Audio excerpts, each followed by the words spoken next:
mais uma vez aqui reunidos como parte do povo de Deus para aprender um pouco mais daquilo que o Senhor tem a nos ensinar, né, através da sua palavra e dentro daquilo que nós propomos estudar aí na nossa confissão de fé. Sobrou só os guerreiros, hein?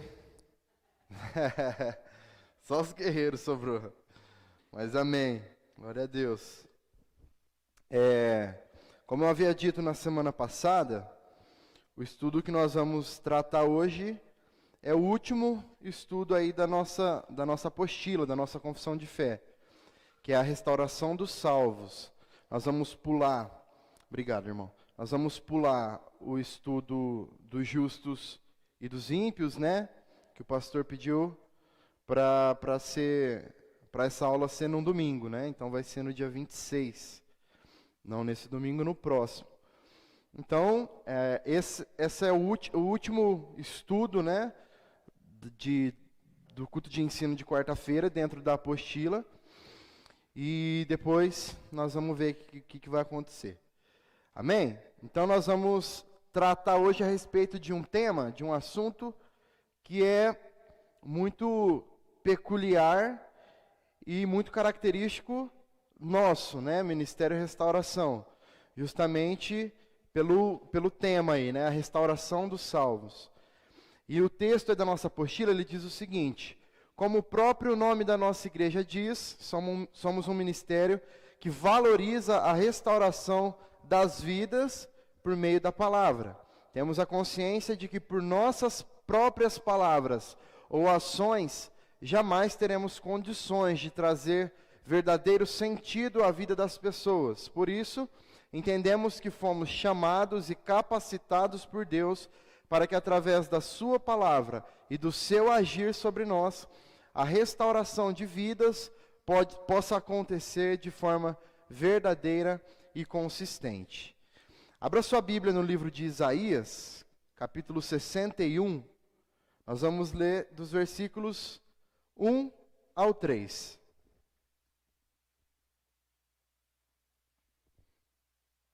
Isaías 61, de 1 a 3.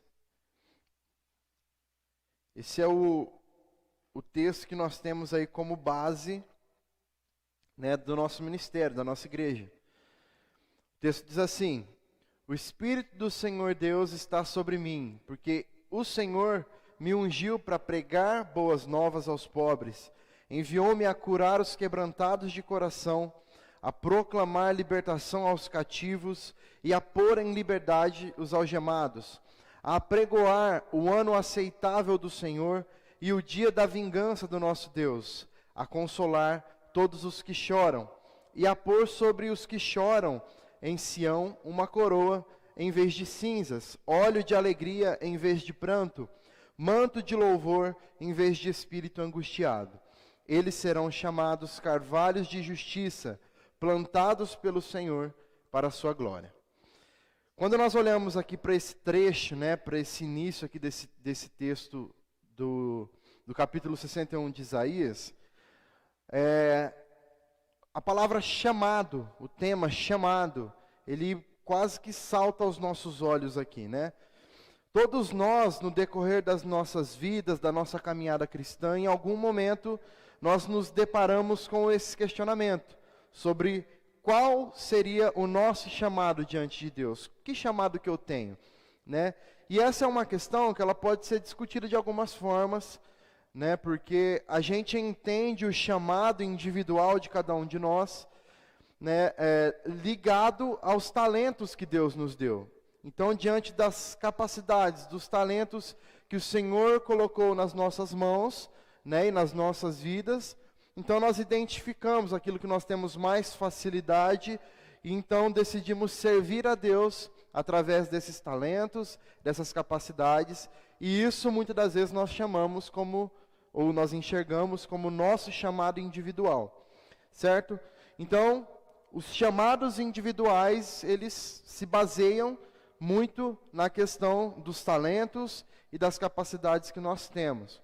Só que também existe um chamado coletivo, né? Um chamado geral que abrange, que está sobre todos nós, sobre a igreja de forma geral, né?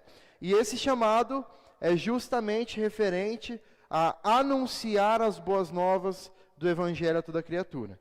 No momento em que nós fomos alcançados por Jesus, através de uma ação do Espírito Santo na pregação da palavra, nós somos tomados por Ele e nós somos constantemente capacitados por Ele também para dar continuidade na propagação do Evangelho, para que assim o reino continue crescendo até a volta do nosso Senhor e Salvador Jesus. Amém? Então, diante disso, nós temos aqui o texto de Isaías, tá? No primeiro versículo diz: o Espírito do Senhor Deus está sobre mim, porque o Senhor me ungiu para pregar boas novas aos pobres, enviou-me a curar os quebrantados de coração, a proclamar libertação aos cativos e a pôr em liberdade os algemados. Como nós sabemos, o livro de Isaías, ou se não sabemos, saberemos agora, o livro de Isaías é um livro profético, né? Então ele é um livro que fala a respeito de coisas que ainda viriam a acontecer, que ainda estavam por vir, né? E aqui nós temos uma profecia que está diretamente relacionada a Jesus. Cristo é quem fala aqui no seu papel de servo de Deus, né? Então nós podemos ter a comprovação disso, por exemplo, quando o próprio Jesus repete essas palavras lá no Evangelho de Lucas, né? Tudo isso que está aqui no livro de Isaías, o próprio Jesus repete lá em Lucas capítulo 4, dos versículos 16 ao 21, isso. Então esses 3 primeiros versículos aqui de Isaías 61, eles apresentam um quadro específico daquilo que Jesus iria realizar pelo povo de Israel. Né, o texto fala sobre uma unção do Espírito e, de acordo com aquilo que acontecia ali nos padrões do povo de Deus no Antigo Testamento, existia uma cerimônia de unção, né? E quando essa cerimônia ela era realizada, uma pessoa era separada, né, e consagrada a Deus para que ela pudesse exercer algum tipo de missão em particular. Isso acontece com Jesus no momento do seu batismo. Nós podemos entender, né? Com a presença do próprio Espírito Santo agindo, né? Com a presença de Deus ali também se manifestando naquele lugar.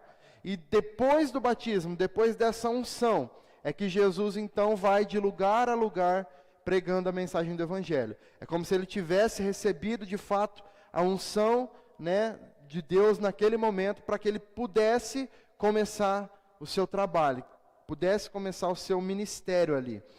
E é interessante nós percebermos aqui que o texto ele apresenta alguns padrões de pessoas que, ao receberem a mensagem anunciada, serão de fato transformadas por ela, né? O versículo 1 então vai falar sobre os pobres, sobre os quebrantados de coração, sobre os cativos e os prisioneiros, né? Os algemados, dependendo da sua versão. Em relação aos pobres, nós podemos ver que no decorrer de toda a Bíblia, de toda a Escritura, tanto no Antigo quanto no Novo Testamento, existe uma preocupação, né, em que nós olhemos para essas pessoas que são menos favorecidas, digamos assim. Jesus falou muito sobre isso, os apóstolos falaram e viveram muito suas vidas em torno disso também. Então nós precisamos entender que pessoas menos favorecidas, os pobres, como a própria Bíblia está nos dizendo aqui, pessoas sem grandes condições, né, de vida, elas vivem os seus dias de forma mais pesada em algumas circunstâncias, né, de maneira mais dolorosa, com mais dificuldades, né, com menos esperanças às vezes até, né. Só que essas pessoas, por conta dessa situação de vida, acabam se tornando pessoas com maior sensibilidade, pessoas mais sensíveis e mais suscetíveis também a ouvir a voz do Senhor. Por quê?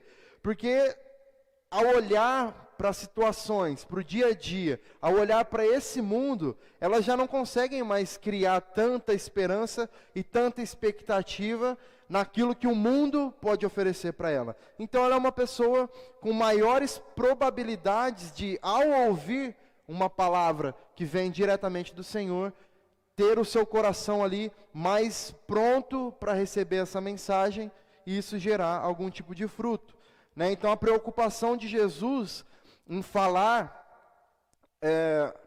a essas pessoas era justamente de trazer a elas a esperança de algo eterno, de algo que duraria eternamente, e não de algo, de uma promessa apenas terrena, que elas tivessem, ou que elas alcançassem aqui. Por quê? Porque elas já não tinham mais esperança nisso. Então, de fato, aquilo que traria maior esperança ao coração dessas pessoas era algo que estava para além dessa vida, para além das perspectivas do que este mundo poderia oferecer.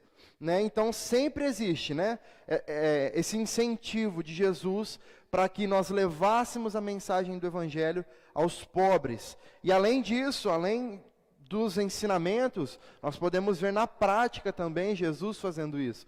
Jesus se achegando a pessoas que ninguém gostaria de se achegar. Jesus falando a pessoas que ninguém gostaria de falar. Né? O outro tipo de pessoa que o texto fala são os quebrantados de coração.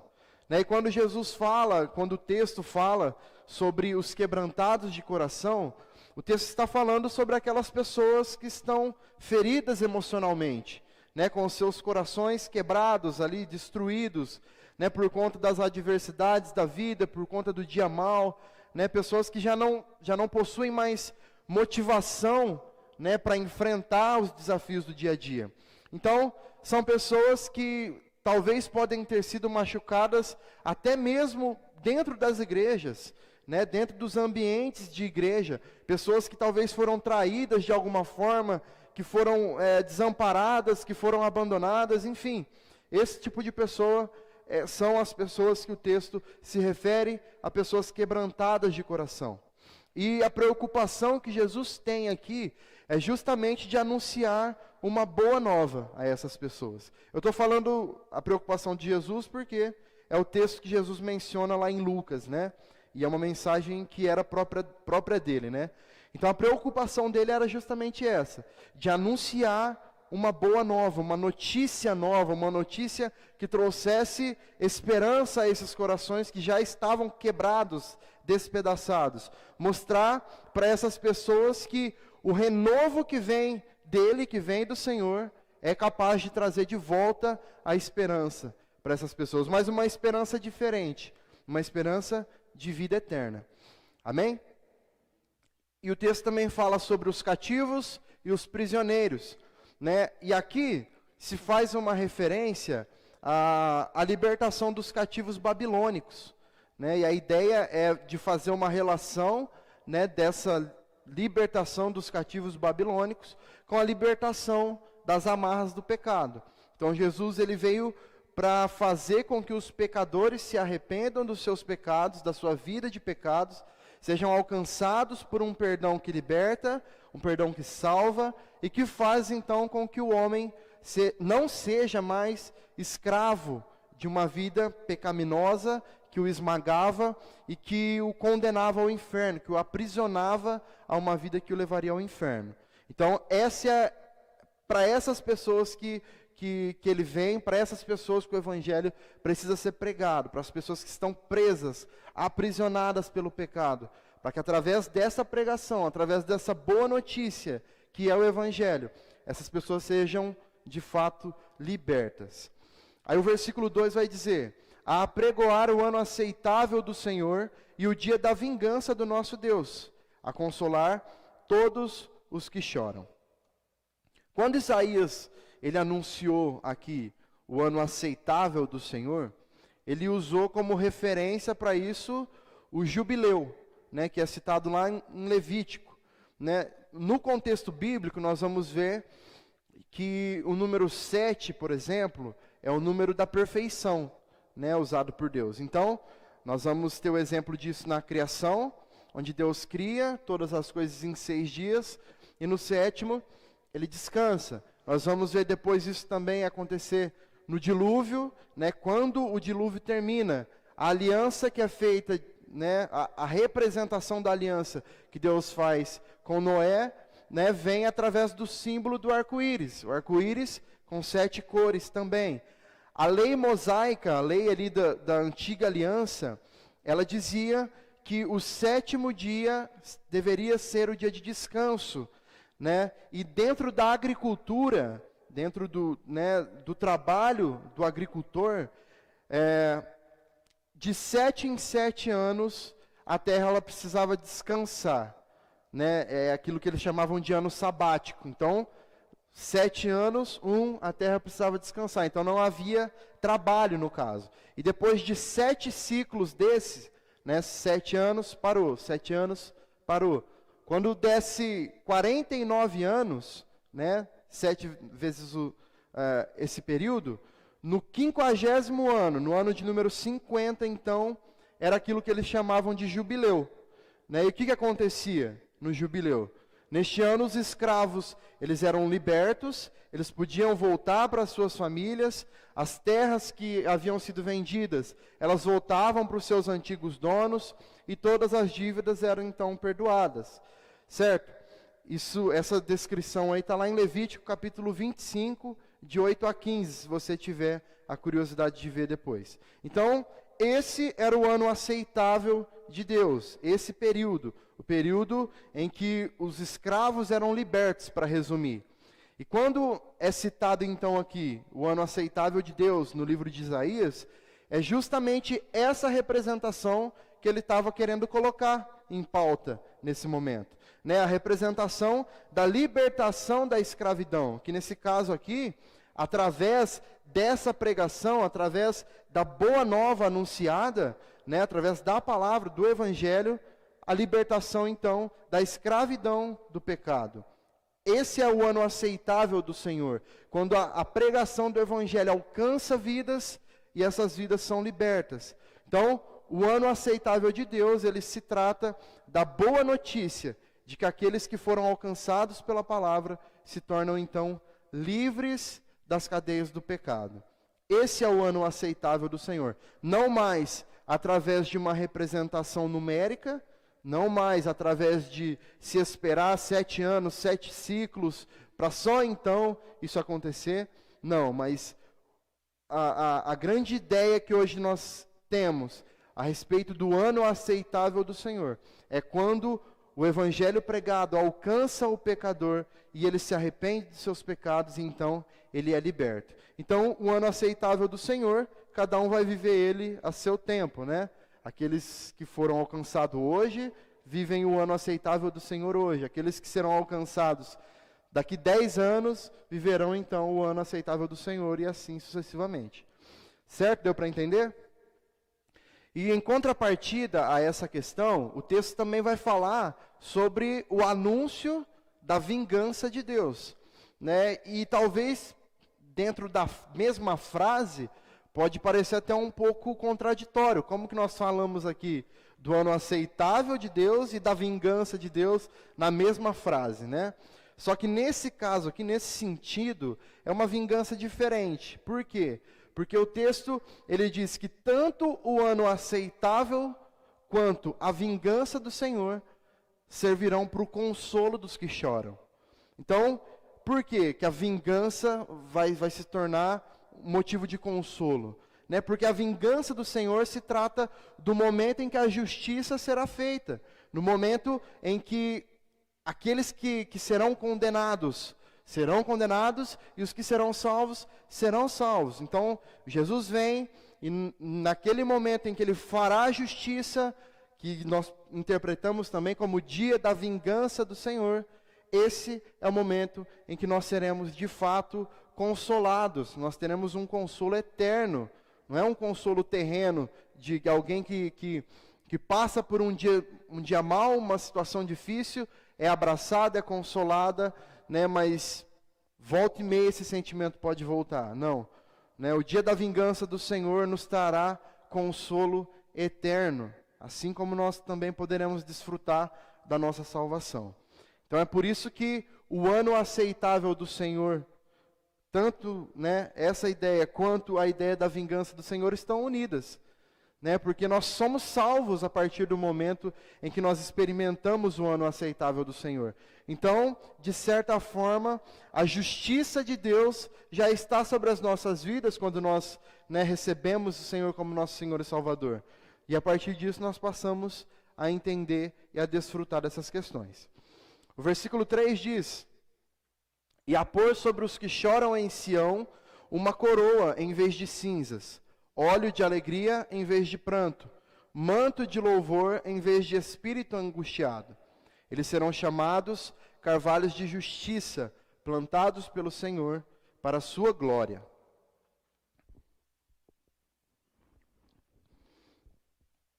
Aqui nesse versículo, irmãos, existe todo um simbolismo, né, dentro dessas coisas que são citadas aqui dentro, que são usados aqui para expressar aquilo que de fato o texto está dizendo. Então ele vai falar, por exemplo, de uma coroa ao invés de cinzas, né? As coroas, os turbantes, eram adereços, eram, né, usados ali na época em dias de comemoração, em festas, né? Era um símbolo, então, que representava alegria para as pessoas.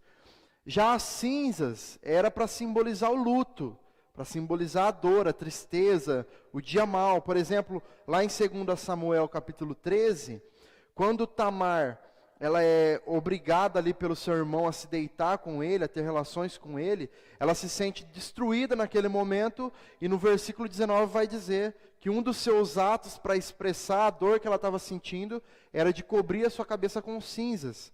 Então, nós temos um contraste aqui, né? De um momento de alegria com um momento de tristeza. Então, é sobre isso que o texto está dizendo, que vai colocar sobre a cabeça, né, dessas pessoas que recebem o Evangelho, que são salvas pela mensagem do Evangelho, uma coroa de alegria, de contentamento, né, de felicidade, e vai ser arrancado o dia mau, vai ser tirado a tristeza. Então, é sobre isso que o texto está falando aqui. Aí ele vai citar também o óleo de alegria. E o óleo aqui, ele era um perfume, né, literalmente um perfume, que era derramado sobre as pessoas que chegavam numa festa. Então estava acontecendo uma festa, quando as pessoas iam entrar, elas recebiam aí essa unção com óleo, né? Eles recebiam um óleo perfumado com aroma, né, para representar mesmo que o lugar onde ela estava entrando era um lugar de festa, de alegria, né? E o óleo também, para simbolizar a falta da alegria, ele é citado lá em 2 Samuel, também no capítulo 14, né, como um momento de tristeza. Ou seja, o texto diz lá, 2 Samuel 14, eu não marquei esse texto aqui, só para vocês entenderem o contraste. 2 Samuel 14, 2. E mandou trazer de Tecoa uma mulher sábia, e lhe disse: finja que está muito triste, vista suas roupas de luto e não se unja com óleo. Né, para representar o momento de luto, de tristeza, ela não poderia se ungir com óleo. Porque se ela se ungisse com óleo, né, com aquele aroma, as pessoas entenderiam que ela estava passando por um momento legal, um momento bom, um momento em que ela estava feliz. Então o óleo aqui representa também a alegria. E depois ele vai falar sobre o manto de louvor. E o que ele quer dizer com isso? Ele está falando de roupas, literalmente roupas de cores vivas, alegres, né, que traziam uma representação de gratidão, de felicidade, por estar vivendo um momento ali feliz, de júbilo também.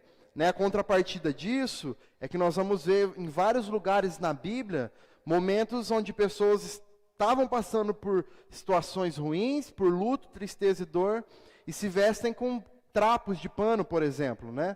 Então é o contraste também. Então quando nós lemos o versículo 3, né, que nós fomos chamados para pregar o Evangelho, para anunciar, né, o dia da vingança do Senhor, anunciar o ano aceitável do Senhor, e colocar uma coroa ao invés de cinzas, é justamente isso, é anunciar a alegria da salvação em contraste à tristeza da condenação.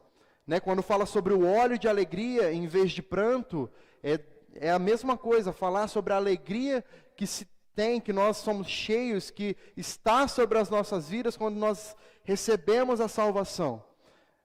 Roupas, né, manto de louvor, a mesma ideia. Então, aqui o texto ele é até redundante, nós podemos dizer assim, né? Que ele está usando vários exemplos para falar da mesma coisa. Que esse é o papel que nós temos. Fomos ungidos pelo Senhor, pelo Espírito Santo, né? Para pregar o Evangelho, as boas novas da salvação, para trazer o entendimento às pessoas de que elas estariam recebendo o ano aceitável do Senhor, e isso, a consequência disso, é dias de alegria, tá? Só que essa é uma alegria que também é uma alegria diferente, que não é uma alegria que se mede com uma régua terrena, não é uma alegria que se mede, né, com um termômetro humano, é uma alegria que está para além desta vida. Então, entendendo essas palavras aqui de Isaías, né, que foram replicadas depois por Jesus, lá no Evangelho de Lucas, nós precisamos entender que de fato existe um chamado coletivo, um chamado para todos nós, né? O texto, como nós dissemos, ele é um texto profético, né, de Isaías, ali, né, que Isaías cita, que estava sendo direcionado a Jesus, né? Jesus viria para cumprir aquilo que estava sendo dito ali, né? E de fato, o próprio Jesus confirma isso depois lá em Lucas, né?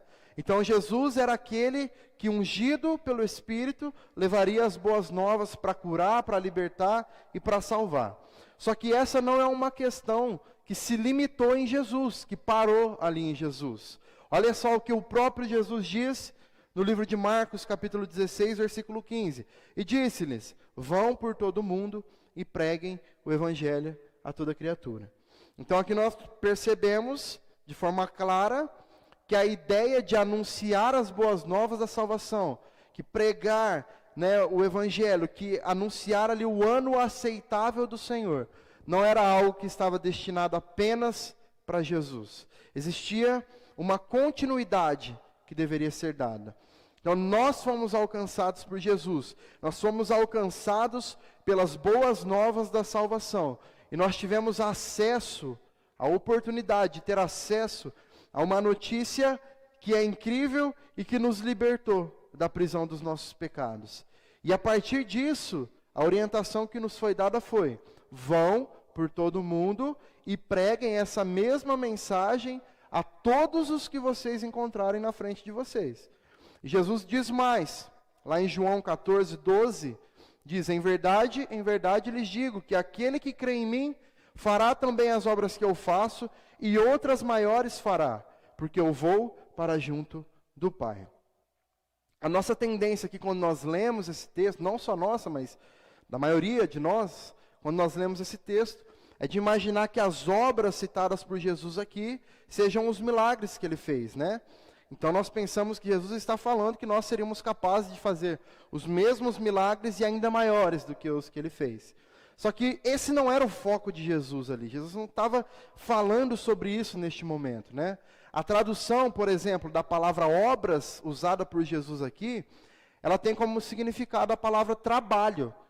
Então, quando se fala de obras aqui, neste momento, Jesus está falando sobre trabalhar de fato. Então, Jesus diz que quando nós cremos nele, nós seremos capazes de fazer um trabalho como o que ele fez e ainda maior, né? Só que o texto não para aí, né? O texto diz: por que eu vou para junto do Pai? Então, por que Jesus justificaria que ele está indo para junto do Pai se ele estivesse falando apenas de milagres, né? A preocupação de Jesus, irmãos, não era milagres, porque o objetivo dos milagres, enquanto Jesus estava aqui, era que o nome de Deus fosse reconhecido através dele. É que as pessoas olhassem para ele e entendessem que de fato ele era o Deus que salva, que cura e que fazia milagres acontecer. Então, quando Jesus diz aqui que ele está indo para o Pai, o que ele quer passar para as pessoas que ficariam, no caso, para nós, para as pessoas que estavam ali ouvindo, era que a obra, o trabalho que ele havia começado, precisava continuar sendo feito, precisava continuar sendo anunciado em outros lugares, e não somente ali, né? E nesse sentido, o trabalho se tornaria ainda maior, né? No sentido de que a mensagem do Evangelho chegaria muito mais longe e alcançaria muito mais gente do que somente aquelas pessoas que estavam ali e já haviam sido alcançadas. A pregação de Jesus alcançou muita gente. Só que a pregação de Paulo, por exemplo, alcançou ainda mais, porque Paulo foi ainda mais longe, Paulo passou por mais lugares. Então a pregação do Evangelho, né, anunciado por Paulo ali, alcançou ainda mais pessoas. Paulo cumpriu com aquilo que Jesus disse para ele. E os apóstolos também. E hoje nós estamos aqui dando continuidade, continuando fazendo isso.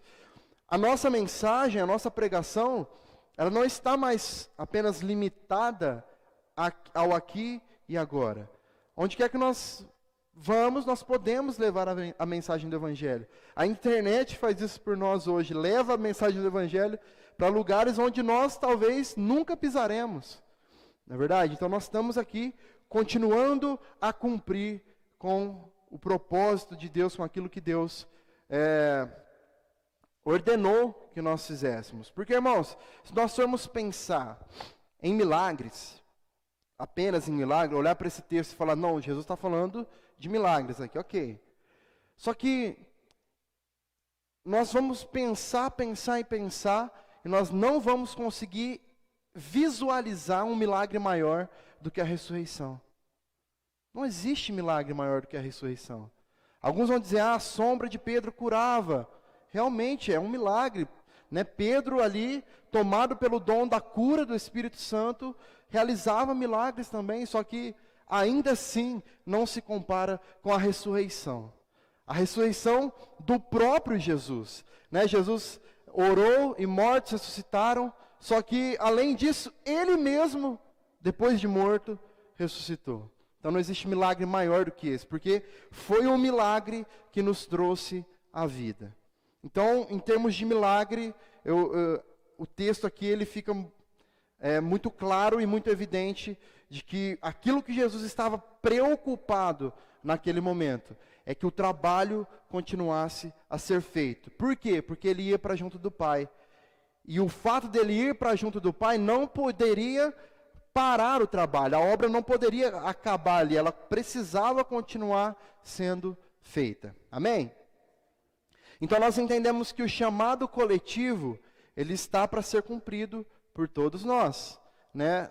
Cumprindo com esse chamado de continuar levando a mensagem do Evangelho, nós estamos obedecendo a Cristo, né? No momento em que nós nascemos de Cristo, no momento em que nós fomos, né, alcançados pela graça salvadora dele, consequentemente, já é imputado a nós, já é colocado dentro de nós a responsabilidade de continuar anunciando as boas obras da salvação. Esse é o nosso maior chamado, irmãos. Antes de nos preocuparmos em entender qual que é o chamado individual que nós temos, baseado nas nossas capacidades, nos nossos dons e talentos, nós precisamos ter a convicção de que o maior chamado que nós temos é anunciar as boas novas da salvação. O resto é consequência. Se você cumprir, né, durante toda a sua vida aqui, o chamado que é coletivo, se você cumprir com o chamado de anunciar a mensagem do Evangelho, primeiro que você já vai estar satisfeito de estar fazendo isso, porque Deus vai gerar satisfação no teu coração. Segundo que você não vai se preocupar em descobrir um chamado baseado num talento teu. E muitas das vezes nós procuramos o caminho inverso. Nós queremos fazer algo primeiro, através da nossa habilidade, da nossa capacidade, para só depois pensar em cumprir com aquele chamado que está explícito na Bíblia, que é para todos nós, que está disponível para todos nós. Né, irmãos, uma coisa precisa ficar muito clara para que a gente entenda, porque talvez a gente fique tanto tempo dentro da igreja e a gente pense assim, não, mas o negócio de pregar aí é para os pastores, é para os líderes, né? Para os irmãos que têm mais domínio e que falam melhor. Irmão, se fosse assim, o que nós estamos lendo aqui estaria errado. Porque Jesus nos ensinou, ide e pregai o evangelho a toda criatura. Ele não falou assim, pastores, líderes, presbíteros, apóstolos, preguem o evangelho a toda criatura, porque a responsabilidade é de vocês. Não. Ele simplesmente falou, ide e pregai o evangelho a toda criatura. Ele simplesmente disse que o trabalho, que a obra não podia parar. Então, quando nós não absorvemos isso em nós, quando nós não colocamos essa ideia em prática, nós estamos sendo negligentes com os ensinamentos que Jesus nos deixou. E nós estamos abrindo mão de obedecer aquilo que Ele nos deixou. Então, pregar o Evangelho é para todos nós. Pregar o Evangelho não é estar aqui em cima de um palco com um microfone falando. Não. Isso daqui é só uma das coisas que nós podemos fazer. Mas pregar o Evangelho é para o nosso vizinho, pregar o Evangelho é no nosso trabalho. Pregar o Evangelho é viver o Evangelho, é ser a imagem e semelhança de Deus, é viver as nossas vidas como um exemplo diante da sociedade, sendo honestos, sendo fiéis à palavra, não abdicando dos nossos princípios, não nos deixando levar pelo que a maioria acha que é. Nós temos base, nós temos raiz, a nossa raiz é Cristo, é a palavra. Nós temos um livro que nos ensina a ser quem nós devemos ser. Viver isso de forma íntegra, de forma fiel, é viver o Evangelho, é pregar o Evangelho, é ser o Evangelho para as pessoas. Então nós temos essa responsabilidade. A partir do momento, irmãos, em que nós tivemos acesso à palavra, nós nos tornamos responsáveis por continuar levando a palavra por onde quer que nós vamos. Então, seja na fila do banco, seja na nossa casa, seja na nossa escola, na faculdade, no nosso trabalho, na rodinha de amigos, nos familiares, nós temos a obrigação de viver o Evangelho. Não é ser o chato, né, que interrompe as conversas para querer pregar o Evangelho o tempo inteiro, porque isso mais afasta do que atrai. Mas é simplesmente vivendo, sendo diferente. É tão bom quando alguém te olha e fala assim, você é diferente, né? A pessoa não sabe nem te explicar por quê, mas você sabe. E aí você tem a oportunidade de falar o porquê que você é diferente, por que nós somos diferentes. Então busque isso. Busque primeiro viver, né, o Evangelho, porque pregar o Evangelho vai ser uma consequência natural depois. Ok? Falando de modo mais específico agora, se tratando de Ministério Cristão da Restauração, nós carregamos no nosso nome uma marca, né, que é restauração. Isso não pode ser só um nome ou só uma marca, né? Nós escolhemos esse texto de Isaías 61 para ser o texto base dos princípios da nossa igreja. Por quê? Justamente porque o objetivo que nós temos com esse nome é justamente de obedecer o que esse texto diz, né? É de oferecer então um auxílio através da mensagem do Evangelho, um auxílio físico, um auxílio emocional e um auxílio espiritual às pessoas que estão necessitadas. Então o nosso objetivo, né, ao ter um nome que nós temos, ao escolher o texto como referência que nós escolhemos, é que nós sejamos capazes de pregar as boas novas da salvação aos pobres, que nós sejamos capazes de levar a cura aos quebrantados de coração, que nós sejamos capazes de proclamar a libertação do aprisionamento das amarras do pecado nas pessoas, que nós sejamos capazes de apregoar o ano aceitável do Senhor, bem como o dia da sua vingança, para assim consolar os que choram e trazer paz, trazer alegria para os corações necessitados. Então, existe um porém aqui, né? Porque para nós alcançarmos isso, essa capacidade de sermos tudo isso, porque é uma responsabilidade muito grande, irmãos. Para nós conseguirmos fazer isso, nós precisamos estar no centro da vontade de Deus. E para nós estarmos no centro da vontade de Deus, nós precisamos conhecer, entender e aplicar a sua palavra. Não tem outra forma. Não tem outra forma de você ser tudo isso que diz nesses 3 versículos, se nós não conhecemos a palavra, se nós não vivemos o que a palavra nos ensina. E esse foi o nosso grande e maior objetivo aqui com esses cultos de ensino de quarta-feira. Foi justamente tentar trazer conhecimento, um conhecimento genuíno, fiel, puro, das doutrinas básicas da fé, né, da fé que nos guia, que nos move, e através disso, que nós não nos desviemos da centralidade do Evangelho. Que nós não nos deixemos enganar ou nos deixemos levar por qualquer vento de doutrina, né, que possa surgir, ou por qualquer placa ou porta que se abra com o nome de igreja. Nós não nos deixemos enganar ou nos deixemos levar por um vídeo que nós recebemos no WhatsApp, ou por uma pregação que eu assisti no YouTube, né? Mas principalmente, irmãos, o maior objetivo é que nós nos tornemos homens e mulheres capazes de anunciar o Evangelho, de anunciar o ano aceitável do Senhor a toda criatura, exercendo aí com temor, com fidelidade, com prazer o conhecimento que nós adquirimos, sem distorcer as verdades que nos salvaram. Essa é uma grande, uma imensa responsabilidade que nós temos, irmãos. Ontem a gente estava junto ali com o pessoal ali da Batista, eu e o Lucas, ensaiando, né, pro culto de jovens que vai ter no dia 25, e no final a gente começou a conversar, e a gente falou um pouco sobre isso, né, a quantidade de igrejas que se abrem. São muitas igrejas que se abrem, né? Existe um registro na prefeitura da nossa cidade que consta 84 registros de igreja na nossa cidade. Pois é muita igreja, né? Muita igreja. Cada esquina que nós andamos tem pelo menos uma igreja, né? Uma cidade pequena, modesta, seus 18 mil habitantes aí. Eu não vou julgar a intenção do coração das pessoas ao abrirem uma igreja, né? Só que quando nós nos deparamos com pessoas, quando nós conversamos com pessoas, quando nós percebemos o quão raso é a fé das pessoas, nós percebemos que são trabalhos que simplesmente estão sendo abertos, mas sem raiz, sem base, sem fundamento. E pessoas, né, baseiam as suas vidas, pessoas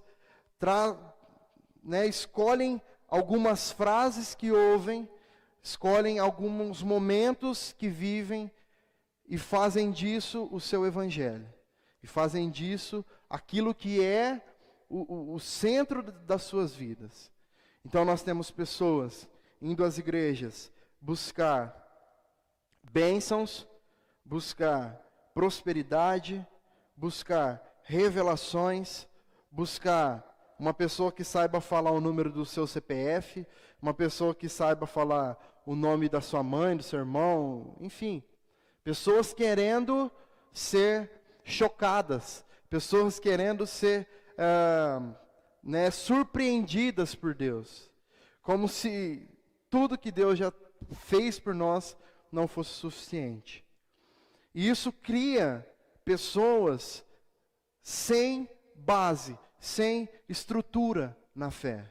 Pessoas que, no momento em que abrir uma nova igreja, que dê mais movimento, que grite mais alto, que faça mais propagandas, que crie mais cultos de libertação, cultos, né, de prosperidade, cultos de... Enfim, são vários os nomes. São pessoas que vão pular de galho em galho, né, buscando as migalhas. Enquanto dentro das suas casas, na mesinha de centro da sua sala, existe uma Bíblia empoeirada, aberta lá no Salmo 91, expulsando o mal-olhado da casa. O alimento está na mesa, o banquete está servido, e as pessoas estão de porta em porta, de rua em rua, de igreja em igreja, buscando uma palavra que dê sentido à sua semana. Uma palavra que faça com que essa pessoa escolha o emprego que ela vai. Não é disso que nós estamos falando, irmãos. Não é essa obra que Jesus pediu para que nós dessemos continuidade. Se nós olharmos o que Jesus fez e nos basearmos no que Ele fez, muita coisa do que nós vemos não vai existir mais. E nós precisamos, irmãos, com muito cuidado, com muito respeito, com muito temor nos nossos corações, ter critérios. Nós não podemos falar amém para tudo que nós ouvimos e vemos. Nós não podemos aceitar tudo que nos colocam, tudo que nos disponibilizam, simplesmente porque no final diz assim, diz o Senhor. Muitas pessoas estão falando, estão dizendo que vem do Senhor, quando na verdade é um puro ato do seu próprio coração enganoso. E em alguns casos, nem é por maldade, irmãos, mas é por simples falta de conhecimento mesmo. Por uma simples falta de temor àquilo com a mensagem que ela está lhe dando. Eu sou uma pessoa que, no decorrer dos dias, no passar dos dias, quando alguém diz, outro dia o Alisson pregou e falou sobre isso. Eu me afundo no chão, porque isso pesa demais, irmãos. Sabe, como nós falamos aqui no domingo um pouco sobre isso, virou meio de vida. Abrir igreja hoje virou meio de vida, virou profissão. E não é, nunca foi. Conduzir um rebanho é anular a si mesmo. É anular suas vontades, é deixar para trás as suas vaidades. E é sobre isso que nós estamos pregando, é sobre isso que nós estamos vivendo. Então existe uma responsabilidade muito grande no que se fala. Porque tudo o que é falado, ou pelo menos grande parte do que é falado em um púlpito, é levado para casa como verdade absoluta. Por respeito, às vezes pessoas que agem por medo, porque é ungido do Senhor, não é? E muitos se aproveitam desta posição para enganar, para arrecadar e para garantir sua vida. Irmãos, nós precisamos abrir os nossos olhos, porque essa é uma realidade. Eu não estou falando que eu entendo de tudo, sei sobre tudo, não é isso. Mas vocês podem ter certeza que pessoas estão sendo enganadas. Pessoas estão sendo levadas ao inferno por conta dos seus próprios desejos. Porque no fundo, como nós falamos algumas vezes aqui, pessoas estão indo na igreja para servir os ídolos do seu próprio coração. Pessoas estão indo na igreja porque querem crescer, querem prosperar. E no fundo, esse é o Deus delas. Se nós vamos à igreja buscando ser algo, crescer, buscando ter, nós estamos simplesmente servindo aquilo que o nosso coração já colocou em um trono e fez dele um Deus. A vida cristã, a vida no Evangelho, é mais sobre aquilo que você está disposto a abrir mão do que sobre aquilo que você vai ganhar ou receber aqui. O Evangelho fala sobre uma boa notícia. E sabe qual é a boa notícia? Vida eterna. E vida eterna não está para aqui, para agora, para este mundo. Neste mundo tereis aflições.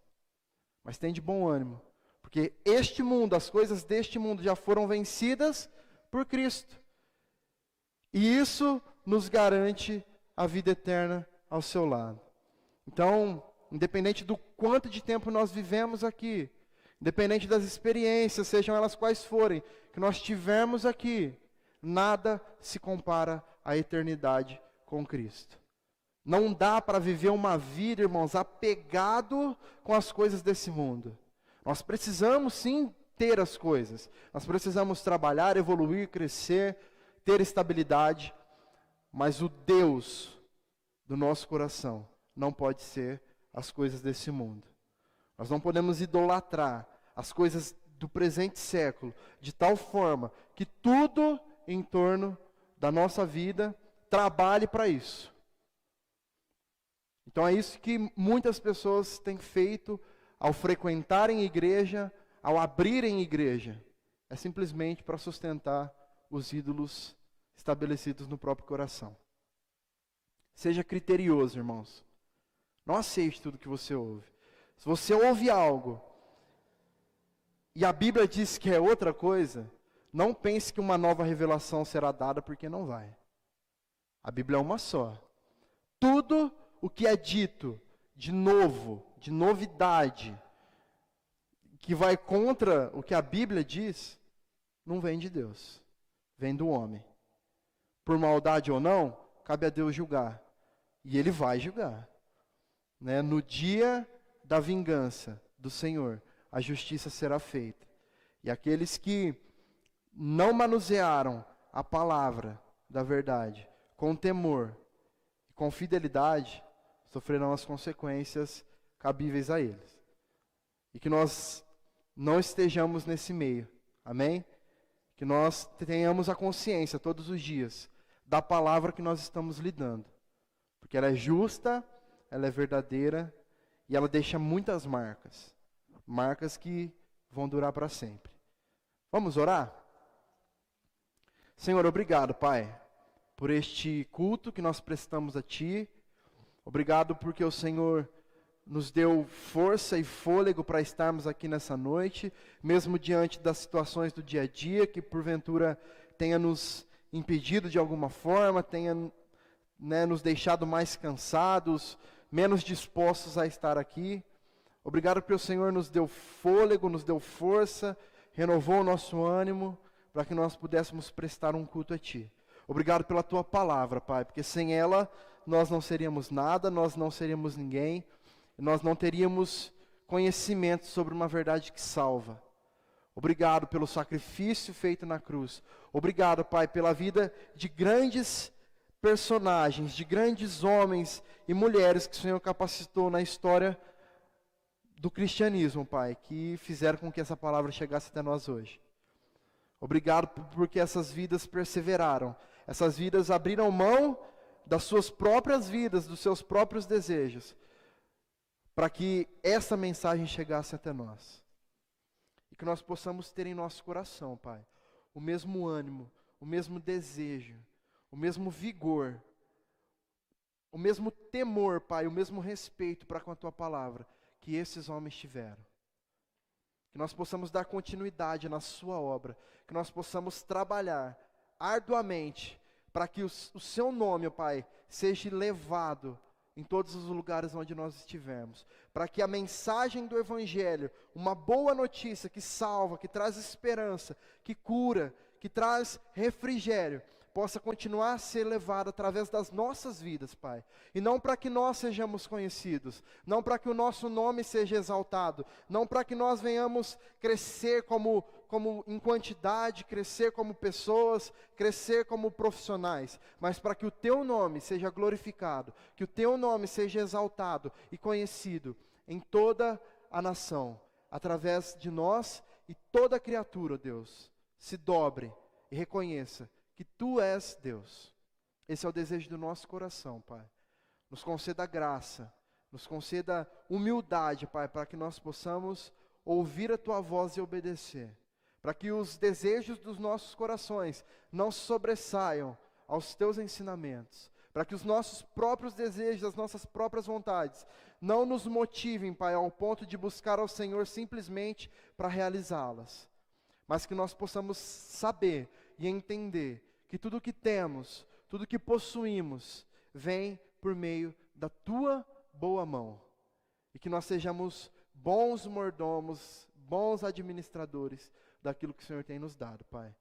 Eu oro pelo Teu povo, oro pela Tua igreja, que nós possamos, Pai, refletir tudo aquilo que o texto que nós estudamos hoje diz. Que nós possamos levar a mensagem, Deus, do Evangelho aos pobres, às pessoas de coração quebrantados, aqueles que estão presos pelo pecado. Que nós possamos anunciar uma mensagem que traz, de fato, libertação a essas vidas, Pai. e o Teu nome seja exaltado e engrandecido em nós e através de nós. Cuide dos seus filhos, cuide das famílias deles, e que nós possamos todos os dias acordar, sabendo que vivemos para o Senhor. E que as nossas vidas, Pai, Te louvem, Te exalte, através de tudo que somos, através dos nossos pensamentos, através das nossas atitudes. É isso que nós Te louvamos e agradecemos. No nome de Jesus, amém. Amém, irmãos.